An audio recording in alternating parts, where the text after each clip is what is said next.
Hi, everybody. Before we get to another great interview, the Two Opinionated podcast could really use your help. And it's easy, it's free.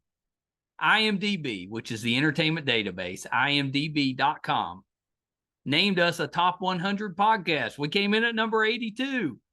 That's a big deal because there's 15 million podcasts and growing. So to be named to anybody's top 100 list, pretty big deal for us. And the way you can help is to go to imdb.com, look up the Two Opinionated podcast, and that's it. Just bringing our page up. That traffic really helps us out. Our YouTube channel is MeisterCon Pod. All we ask is that you subscribe. It's also free, but that really helps us to attract these amazing guests that we keep bringing on the program. And that's it. Two easy ways for you to support us, and we would really appreciate the help. Now let's get to that interview. Hi, everybody. Welcome to another edition of Two Opinionated. I'm so excited today. I've got author Dr. Mark Chironna with me. So welcome, Mark. Michael, it's great to be with you. We've been trying to do this for a little while. The weather's been getting in the way, but The we weather's were been, persistent. We made it. yeah, we were. And So, believe it or not, you sent some of that weather down here to Florida because it got real cold. I know how that goes in the warm weather states. You're not ready for that. Well, yeah, I mean, most aren't. Like I grew up in New York, right? Well, So New yeah. York. So you know. But it's funny to watch folk down here. Well, actually, we lived before we came to Florida years and years ago. We lived in Raleigh, North Carolina, and God forbid it snowed in Raleigh. Like we knew how to drive in the snow, but we would never drive in the snow in Raleigh because the folk in Raleigh did not know how to drive in the snow. Right. So it was pretty good guarantee, even if there was just powder, somebody was going to wreck your car. And so we just stayed off the road when it snowed in Raleigh. Oh, Just it's stayed off smart. the road. Yeah, my brother was living in Raleigh up until a year or two ago, and he said the same thing. If it snowed, you just stayed home. Yeah, stay home. Stay home. I've got a lot of friends out in LA, and they've been, before the fires, For they the they got fire. some cold weather, They have gotten some and cold. they were not prepared for that. Yeah. I They're had to not be used in. to anything under about 70 out Oh there. yeah, no, I know. Yeah, I had to be in. I flew into LA a few weeks back, had to be in San Diego, and it was a little bit chilly. It wasn't it was actually chillier than I thought. Because I've been out in California quite a bit over the years, but it was chillier than normal. I know, and then they've had such a just an awful time. Oh yeah, it's been tough. The pictures out, it looks like a war zone out there. It does. It does. When we flew in, they went out over the water before we banked and came Yeah, in for a landing, and we saw the ridge, and it was the devastation is just yeah, it's overwhelming. difficult. It's difficult. I had a lot of Overwhelming. friends losing homes, and Yeah, and they'll be fine, but I mean, that's awful. I hate to yeah, see anybody go through that. yeah. Deeply tragic. Deeply Yeah, tragic. yeah, it's terrible. Well, sir, let's start this way. You've had such Okay. a diverse background and have done so many things in your life. Let's start there. Give us a little bit of your background, what it is you do, how you grew up. Tell us a little bit about Dr. Mark. I often say I'm a dysfunctional Italian from New York City, right? So I grew up, at this season of my life, I'm 70 now, but I don't feel like I'm 70, Well, you although don't look 70. my body at times makes me know I'm 70. But Yep. I grew up in that era when by the time I was in junior high school and high school, we were in the turbulent 60s. But I grew up because I grew up in an Italian home. We grew up on the Rat Pack, Sinatra, Dean Of Martin, course. Sammy Davis Jr. But then at the same time, it was the British invasion with the Beatles. So my musical background is very diverse. So I love everything from the Great American Songbook all the way to hard rock and roll and everything in between. I pursued a career in music, and then there came a point where I wanted to get in the people helping business, Yeah. and felt like God called me to ministry. And so I did that. I also, but within that, I've I also then developed a keen interest in psychology. And so I have a graduate degree in psychology as well as two doctorates in theology. But then I've also been trained in highest level of certification in life coaching and group coaching, executive coaching. So I've got 30,000 hours under my belt of coaching Well, they for the say, what is it? 10,000 makes you an 10,000. expert or a Well, master. provided you pass the test, it makes you a master coach, right? Yeah. But yeah, I'm a board certified coach. You can't get any higher than that. I'm also, I've been trained in, I'm a trainer's trainer in NLP. So all the same stuff Tony Robbins has done. Yeah. I'm a glutton for punishment. I keep going back to school to get trained for stuff. I've got certifications. I've got so many certifications. I don't even know what I'm certified for. So, Well, I saw a line that you had mentioned that you were saging as you aged, and I love hopefully. that. I love that. I was like, I'm going to steal that. Yeah, go ahead, help yourself. At least I hope I'm saging. I suppose the goal in life is to grow in wisdom as we grow older. And I used to think that wisdom was learning from other people's mistakes, right? The classic line, like, for all the coaching I've done and all the speaking I've done and the lecturing and the preaching, wisdom is learning from other people's mistakes until you live your own life That's and you right. realize there are just mistakes you're going to make no matter who you learn from. And so hopefully you learn from your own mistakes. So wisdom comes from learning from your own mistakes. Yeah. Now And that I agree with. yeah. Especially if you're like most people. When we're growing up, we make a lot of mistakes. Oh, yeah. Yeah. I've said that a lot to my wife, that I'm not sure that any of us should be allowed to marry till we're like 30. Yeah, and yeah, I've said a lot of similar things, right? But like it years ago, it was 1984, 85. Uh, Melody Beattie came out with the book Codependent No More, right? And she Okay. introduced, at least to me, introduced the word dysfunctional. Yeah. So I learned the word dysfunctional, but as I'm reading the book, right, about dysfunctional people, I'm saying, this isn't dysfunctional. This is normal. Right. Why do we call this dysfunctional? This is normal. So that's why I say I'm a dysfunctional Italian from New York, just because I think it's normal. Well, if everybody is in the same type of dysfunction, that is normal. Yeah. Yeah, most of our life, every once in a while we get it right, and the rest of the time we're just a hot mess. And if we can accept that we're a hot mess and not make excuses for it, but accept the fact that life is an ongoing journey with our imperfections and not try to we can't I think it's fundamentally a flawed. It's part of the techniques that we live in a culture now where everything is a technique. Right. Three easy steps to this, and I think we try to fix ourselves, and I don't think we can be fixed. Humans are not robots. We're That's right. human, and so I've given up on wanting to fix myself. I want to grow. I want to, even at this season, I want to grow. One thing I learned years ago that it's become a moniker for me. When I stop learning, I Yeah. stop growing. When I stop growing, I stop living. When I stop living, I start dying. So I want to learn. Oh, I like that. Yeah. Yeah, and there's a lot of truth to that.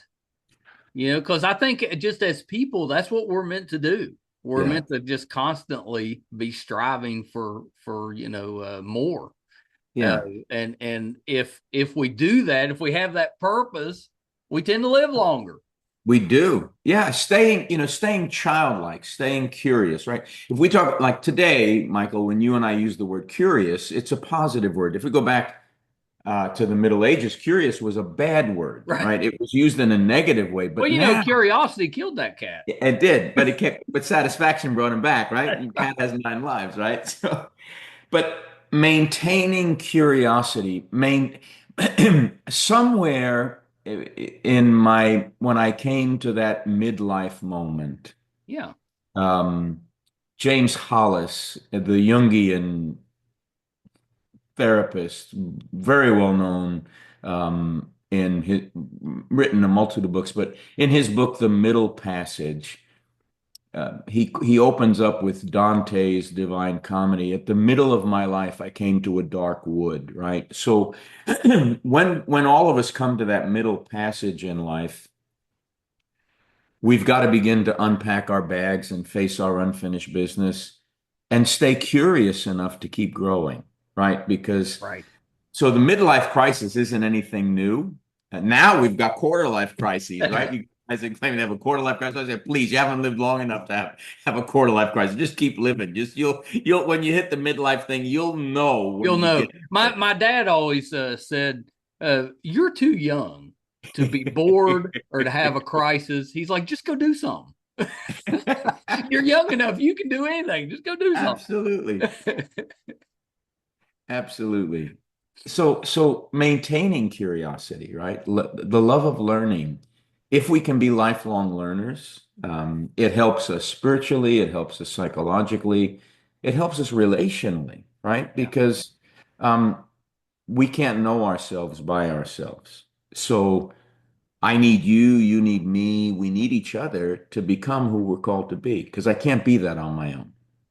Oh, yeah, I like that. I like that a lot too. I know that a lot of people struggle because you have to do something to make money to survive, and a lot of people get into professions or jobs that aren't very fulfilling. They're not happy with those jobs, and it beats them down a little bit. So they kind of lose that drive, which affects that curiosity, and it's a negative with that. I know that one thing that I've talked with people about, the kind of a workaround is, yeah, you've got that job. That's a tough one to get out of. Maybe you don't have that option to move to something different, but that's not all that you do.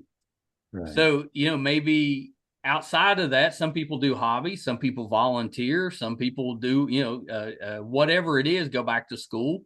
But you can still find that drive and that curiosity in other parts of your life outside of work. Ideally, you're finding it at work too. But even if you've got that one thing that you can't really fix, you can still have a very fulfilling life as long as you fill up around it, if that makes sense. Absolutely. One of the basic coaching questions that I've asked clients um, over the course of the last 30 years, whether they be CEOs or just somebody that's working a 9 to 5 that they don't want to be in, Right.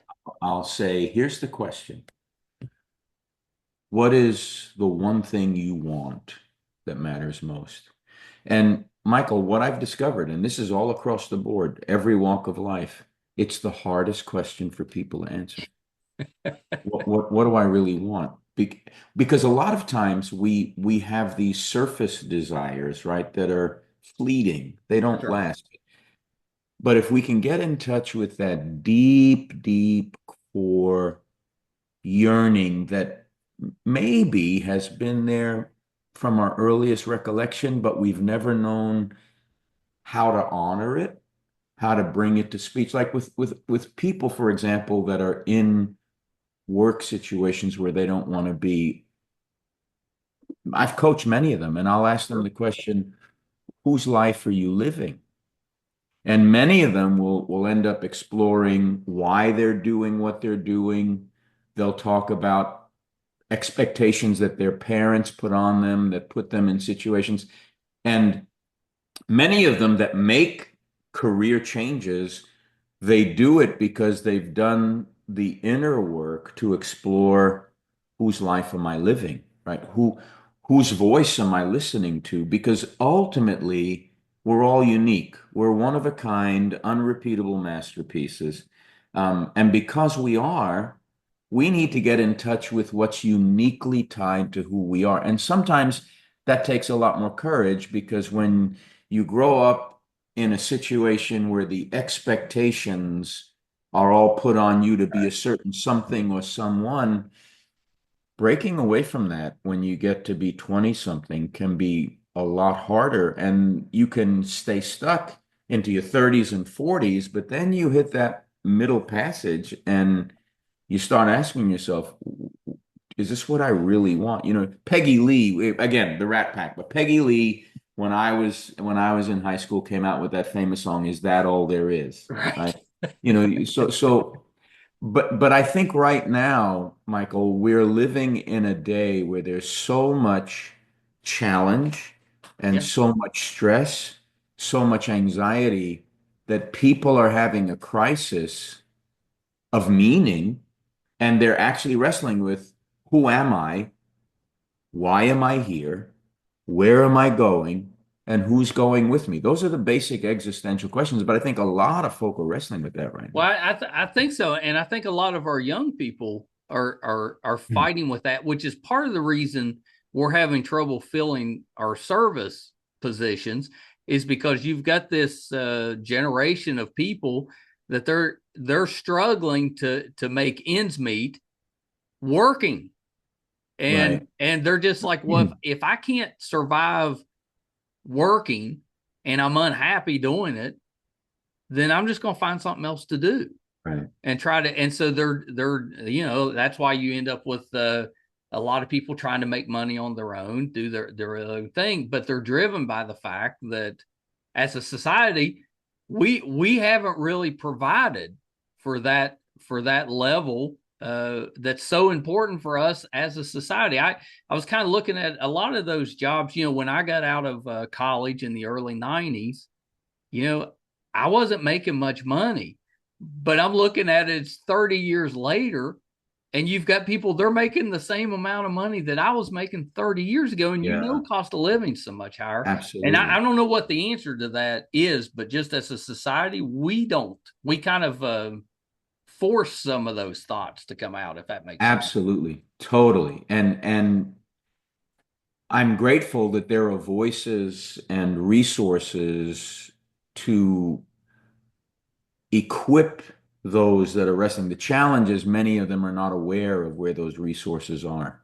And Yeah, so we've got our work. If we're concerned about future generations, which I think all of us need to be, right? I mean, you've got kids, I've got kids, I've got right. I've got grandkids. Me too. I want them to grow up in a world where they feel like they can pursue what That's right. in them will fulfill their deepest yearning to become who they're intended to be. I want that to happen, but I also realize, like right now, there's a high level of disillusionment in Gen Z.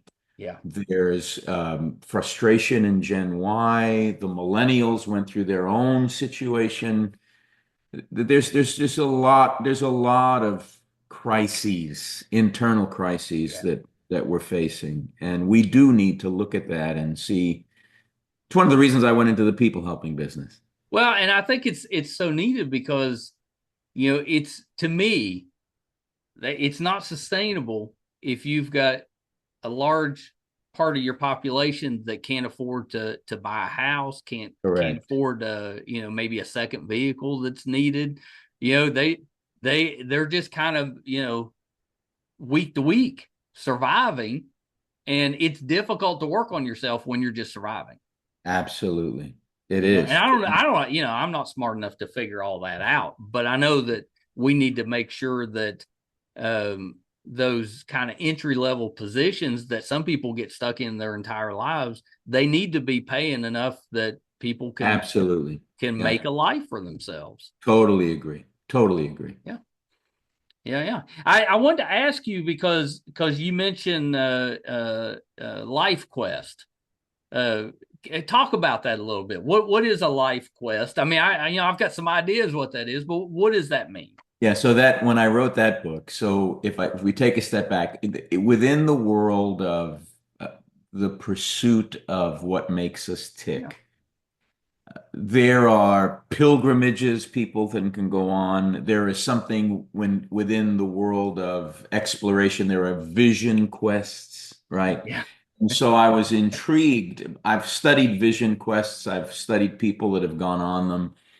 But from a coaching perspective, we always want to look at the gap in people's lives between where they are and where they want to be. Yeah. So my current reality and my desired reality may not be the same. And I would Right. say that's for more and not, it's very rare where someone's current reality and their desired reality are equal. Usually, where I am and where I want to be are worlds apart. Yeah. And that space between where I am and where I want to be can seem like a gap that cannot be bridged. The goal is to bridge the gap, but it does require going on a life quest, which is where the book came from. So I start the book with um, it's really about having a coach in your pocket, but here's a story. Okay. Again, the Rat Pack, right? But I mean, that whole the American Golden Songbook, Ella Fitzgerald, Lady Ella, That's right. she was the queen of jazz. I mean, the woman was amazing. And, I could listen to Ella for hours and hours and hours. Just, I wish I could play the piano in terms of improvisation, the way she could sing scat with her voice. It was just, Yeah, but she was Ella, amazing. I actually Ella, had just a quick aside. yeah. Tony Bennett's daughter came on the podcast, and she was talking about growing up, and she'd have birthday parties, and Ella Fitzgerald would be there and sing I happy bet she birthday. would. She had Rosemary Clooney, and that Yeah. just kind of struck me. I'm like, that's a little different upbringing than most of us got. That is. Yeah, I can tell you a Tony Bennett story. It's 1987. It's the 4th of July. I am in Illinois, right across the board at Collingsville, Illinois, right across from St. Louis by the St. Louis Arch. I've got to fly back to Pittsburgh from St. Louis, 4th of July morning, and the flight is like a 7 o'clock flight on US Air back in the day, right? Yep. There's nobody on the plane when we get on except one person sitting half. And US Air didn't have first class, right? They just, back in those days, there was no first class on US Air. And halfway back in the plane, there's a figure reading a newspaper, and you can't see the person's face. And we're sitting right behind the person. And I walk up, and who is it? It's Tony Bennett.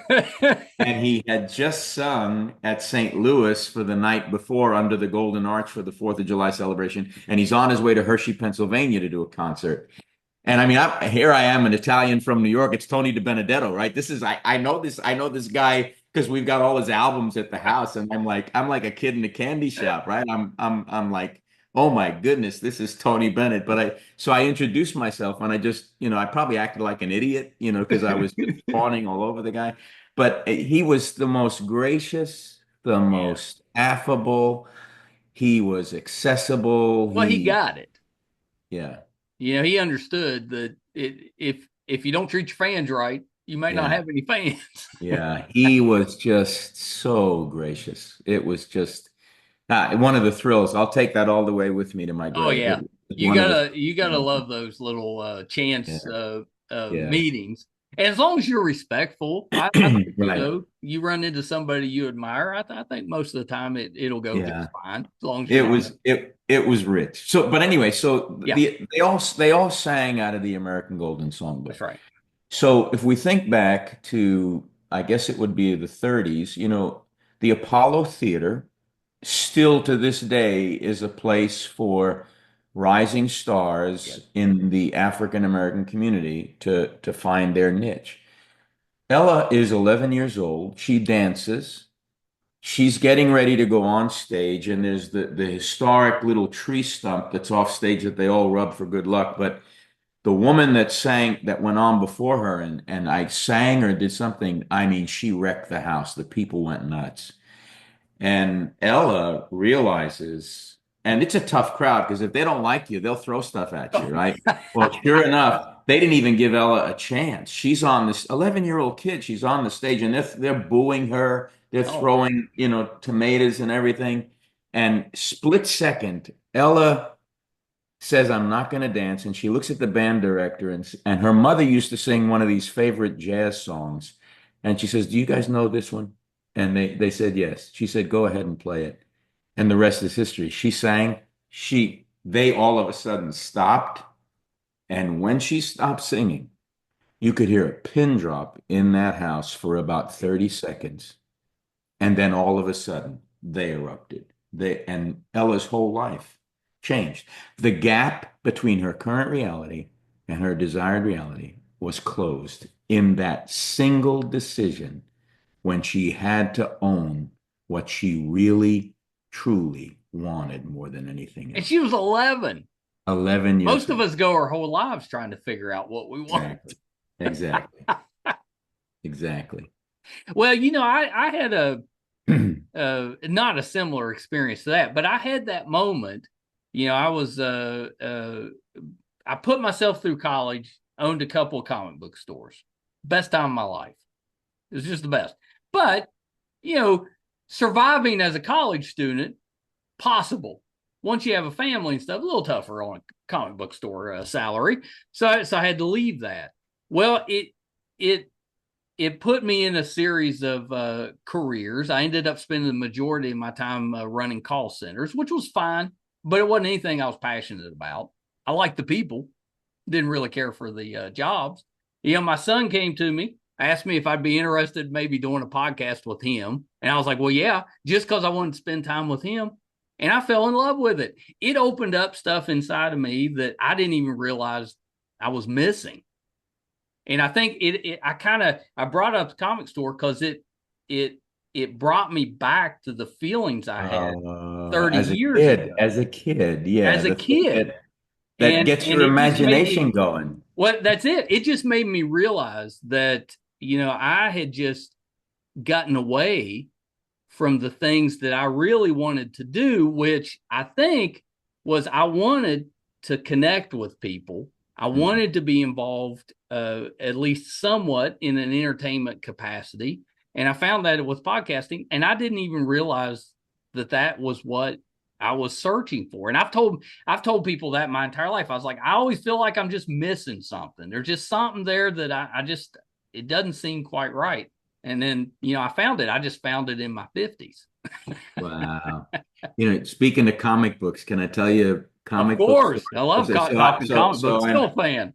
Growing up, I was born and raised on Staten Island, the smallest of the Yeah. five boroughs in New York. And it was far more countrified when I was growing up than once the Verrazano Bridge. I was 9 years old when the Verrazano Bridge, and everything changed, right? It became more like Brooklyn. But growing up, my cousin Ronnie and I lived next door to each other. We would walk to school. We'd walk back. I mean, from the time we were in kindergarten, we'd walk Oh, to yeah. school. And so when we at 9 years old, when we would 8 or 9, we would always go past this candy store after school, and they always sold comic books, right? And so Ronnie and I collected DC and Marvel comics from time. I mean, we were addicted, right? So I had Ronnie and I had a superior collection of Yeah. comics back Yeah. then, right? I've got the Spider-Man #1 annual. I've got the Avengers #1 annual. Paid a quarter for the Spider-Man #1 annual, right? So fast forward, I'm getting ready to graduate high school. My mom and dad have a home. Because we didn't, we were living in my grandma's house for so long. They finally buy a home. So I got stuff in the basement, right? I get home, like just before I graduate, and my mother says to me this afternoon, all those comic books that you had in the basement? I said, yeah. She said, I threw them out. They Oh, were taking no. too much space. And by that time, this is only like 15 years later, that Spider-Man #1 annual is worth thousands of dollars. Yeah. Today, I could retire if I I had the know. money from that 25 cents, plus the Avengers. I mean, Which I is have part of the so reason many. those comics are worth so much, is Yeah, because and that and happened to everybody. yeah, and so like I went through, like, you talk about relational difficulties with your mother. I say, Ma, you didn't do that. She said, oh yeah, they were just taking up space. And so it was, anyway, that's my comic book story. I I could know, have and been that's I could have been a multimillionaire today. I've heard that story from so many people, even back when I had my stores, and it breaks my heart every time I hear it. I mean, and I remember, I've got a pretty good memory. I remember buying that Spider-Man #1 Oh yeah, annual for a quarter. I remember it. It's I just, know. My dad talks about his was baseball cards. yeah, I And had them too. yeah, he had all the the Willie Mays and Pops. Hank Aaron's and all that stuff. I And had Cleet Boyer, yeah, Mickey Mantle, Roger Maris, Bobby Richardson, Hank Aaron. I mean, I had them well, all. yeah, And Dad was a Brooklyn Dodger fan. yeah, the Brooklyn Dodgers, Yeah, right. yeah, Sandy yeah. Koufax was originally, I mean, before it was LA, it was Brooklyn. Yeah. That's right. And they were there when I was a kid. Well, So he talks about his. I told you my grandfather was a Baptist minister, and he took them to a doubleheader in Pittsburgh, uh, yeah, yeah. and they were playing Brooklyn. Sandy Koufax and Donald Drysdale were the two pitchers Wow. for My. Brooklyn. I was like, well, you can't beat that. No. I was like, I've been to a lot of baseball games in my life, but I couldn't come beat that combination. Yeah, that's amazing. That's amazing. Well, and that I thought that's kind of the way I looked at LifeQuest, but that one really resonated with me because I think that's something most of us, it's not like I'm unique. I think most of us struggle with that very thing. They're either striving to get somewhere they want to be, or they're kind of listless and don't really understand why because they haven't quite figured out exactly what that passion is. Yeah, and my hope with the book has been to help people from a posture of genuine self-reflection Yeah. to both ask themselves the kind of questions that will open them up to what they want and then give them some basic guidelines as to how to close that gap. Yeah, I think that's well worth the read for Yeah, anybody, even if you're happy and think everything absolutely. is Oh, great. yeah. Yeah, Always good to do a review, right? that's right. We go through transitions, we go through life chapters. And so, even in the things we love to do, there's a growing awareness of the ways in which we can do them that we haven't thought about before. Yeah, that's exactly right. That's exactly right. So your newest book is called Shadow Self.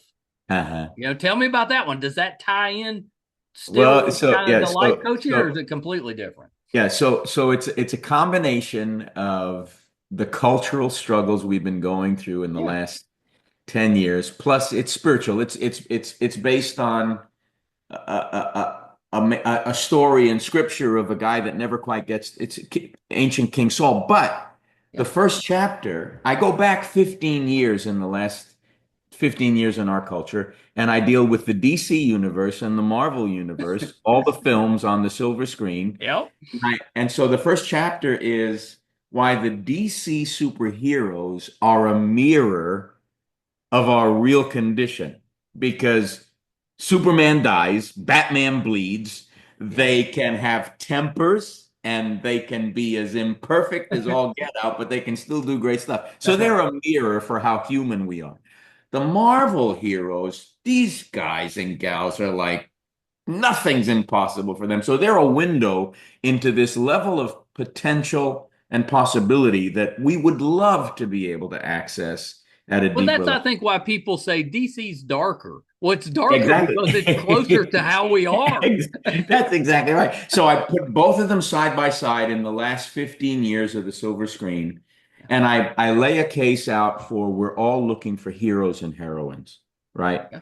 And so then every chapter that follows, I start with a major movie from the last 15 years and how they've all been speaking to the crisis we're all wrestling with in terms of our identity in the culture.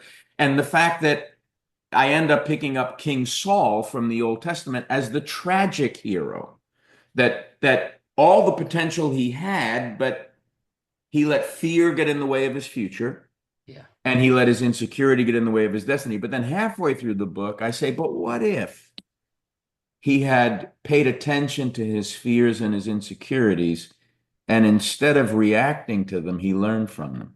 So the last half of the book is the journey for how all of us can learn how to integrate the fragmented parts of our heart and mind to a place of wholeness. Now, the shadow, it's from Carl Jung, from Depth Psychology. It's the part of us we don't want to look at. So Peter Pan, right?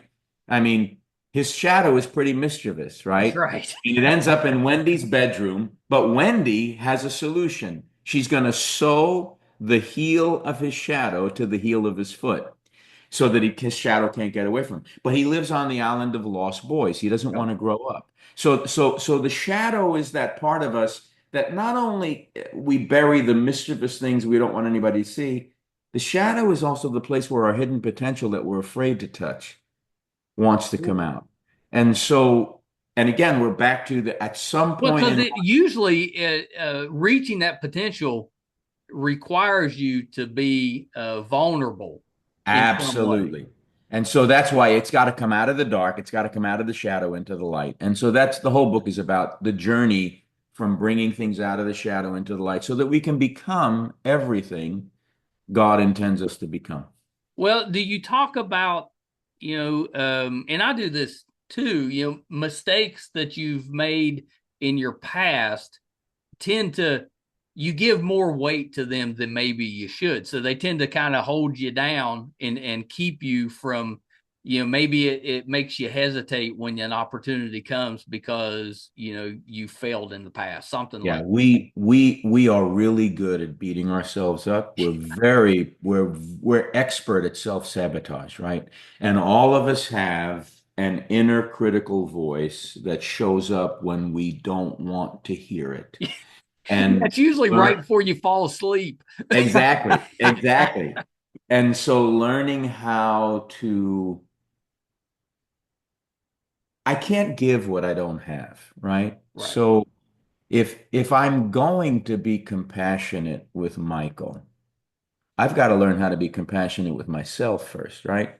And that's not selfish. You and I, if we get on a plane, the stewardess will give us all the instructions for safety, and she'll say, if you've got the oxygen mask, if it drops down, put it on your face. The bag will not inflate. But if you have a child, put your own mask on first. And there's a very wise reason because within seconds, you're not going to be breathing. You're going to pass Right. out. So you have to take care of your own oxygen first so that you have the capacity to put it on your child. And I think it's the same with compassion, with care.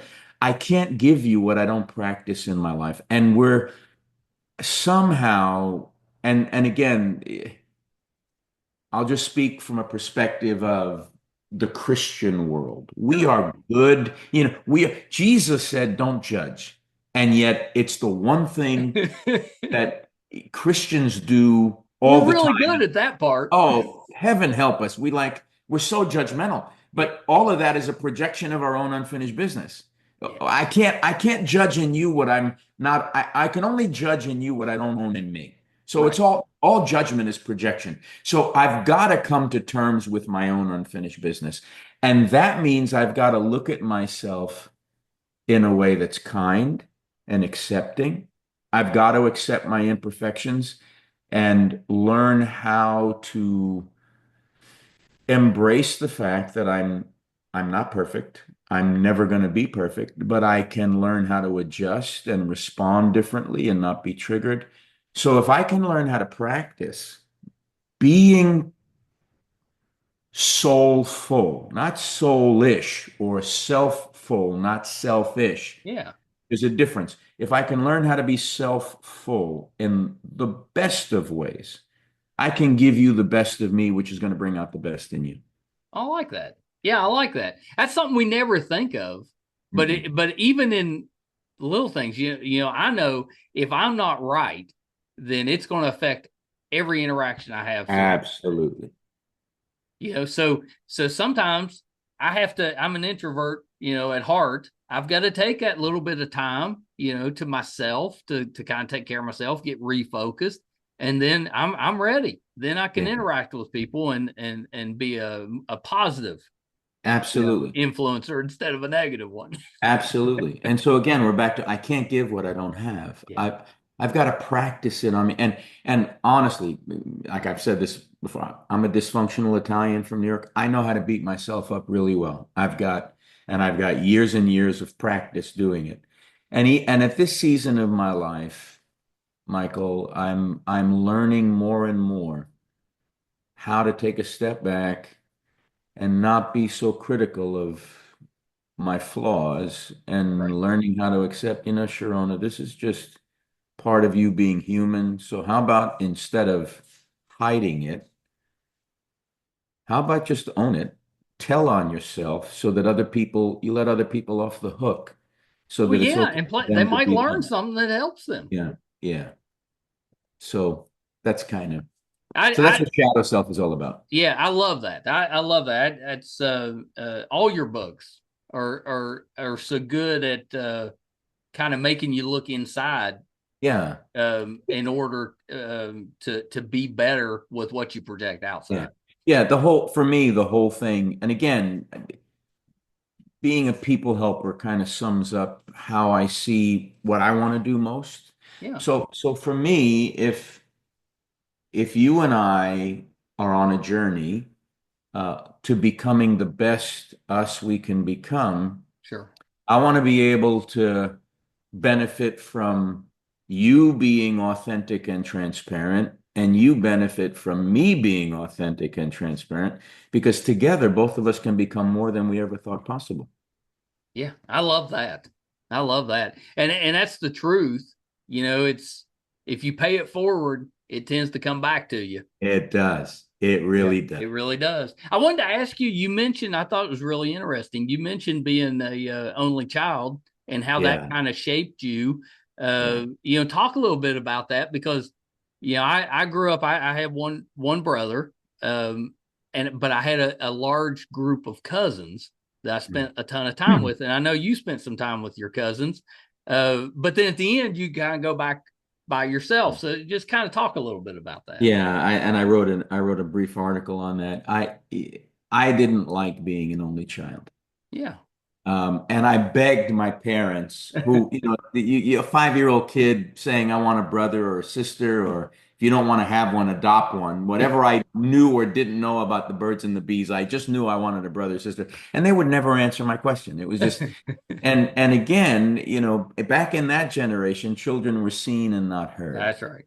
That's what they knew about parenting. And I love my mom and dad. I've loved them. My dad's gone now, but I had to work through coping with being alone.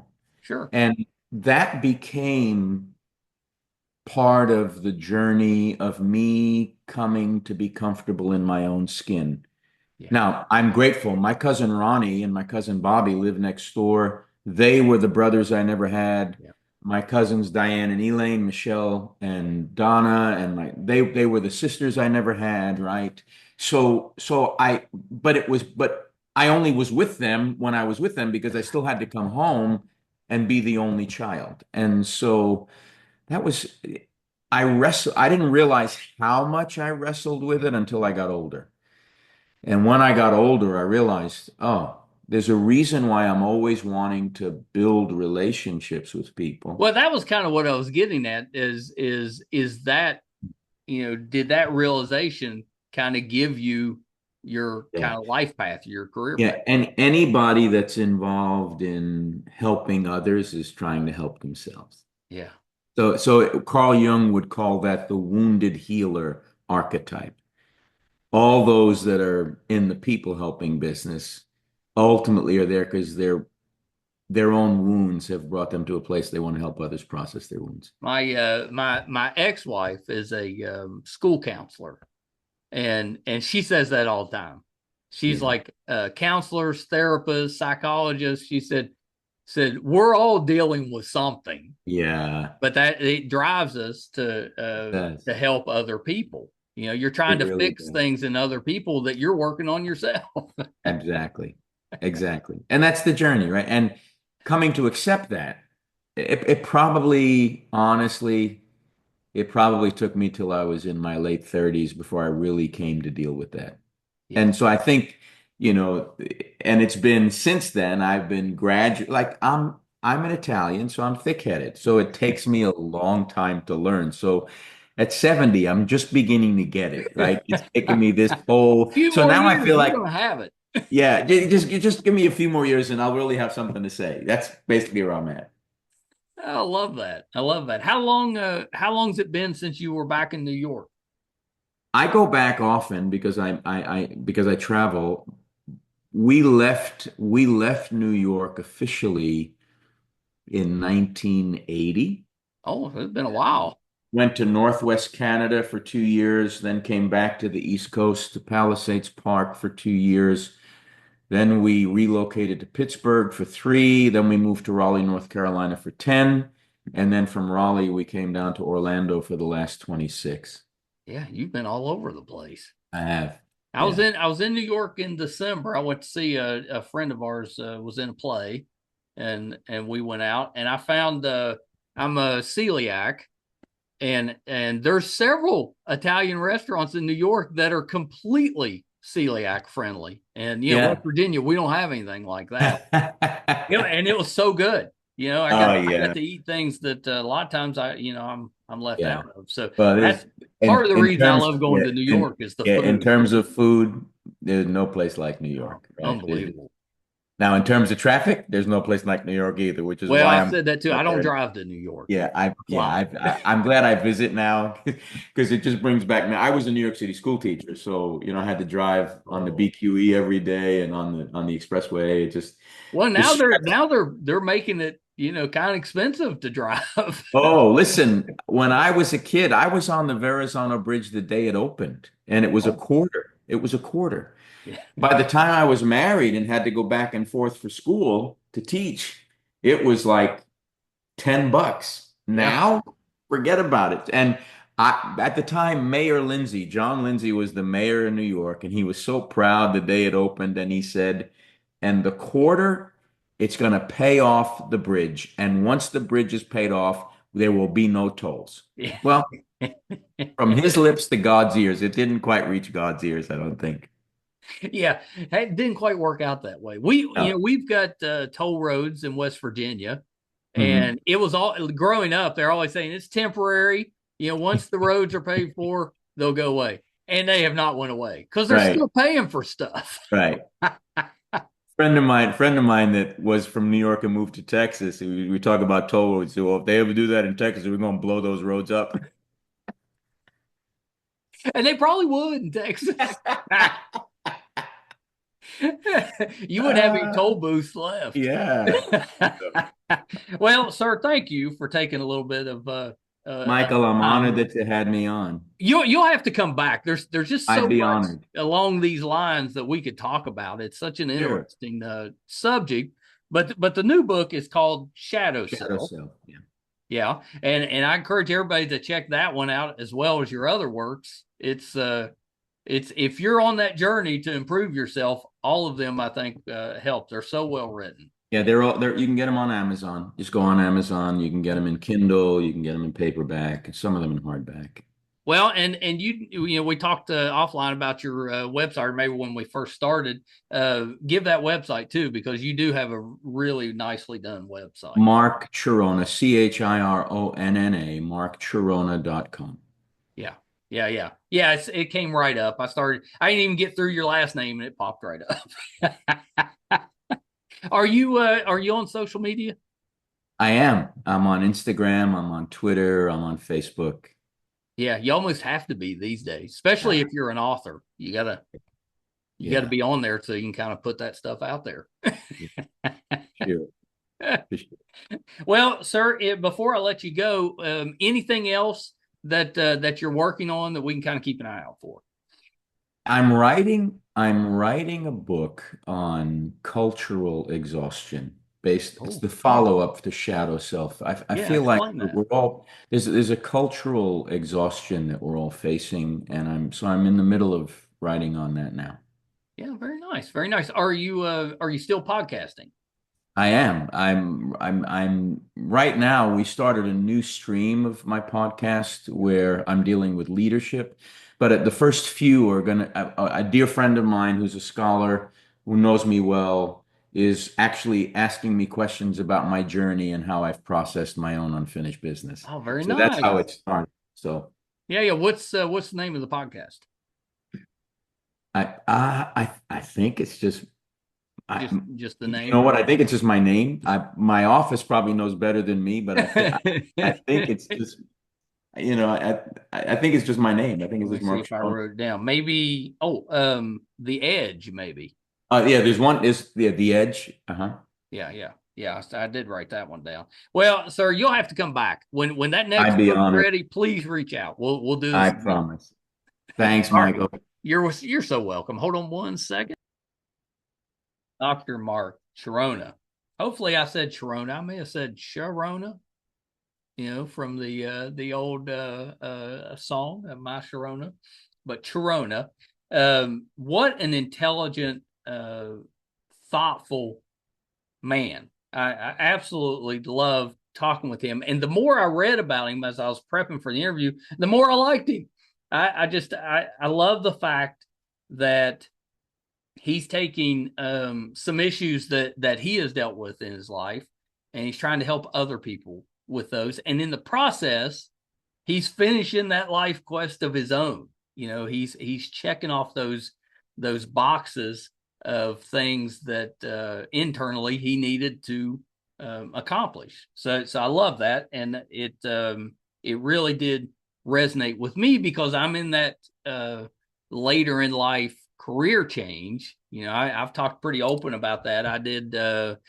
I ran call centers for Ticketmaster, for DirecTV, for AT&T, and some others. I also spent a few years in a local hospital system working with patients, which was an improvement. So I worked in call centers for from the time I left the comic book store pretty much until the mid teens of the 2000s. And I was never really satisfied. Loved the people, had some success at it, never really enjoyed it, just had no passion for it. I switched to hospitals thinking that if I was in more of a training capacity, so I was thinking more of maybe if I'm teaching instead of supervising or managing, so I didn't have any direct reports, which was great. Maybe that would kind of scratch that itch. And it didn't quite do that either. And I spent several years doing that.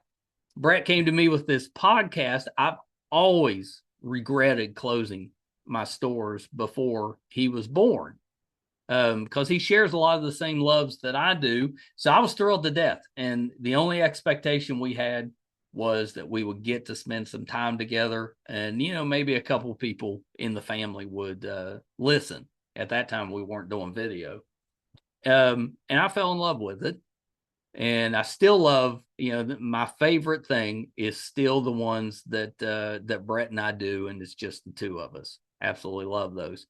But I did find a passion for talking with people about their passions and about things that I'm kind of nerdy about, and talking to people that I'm fans of.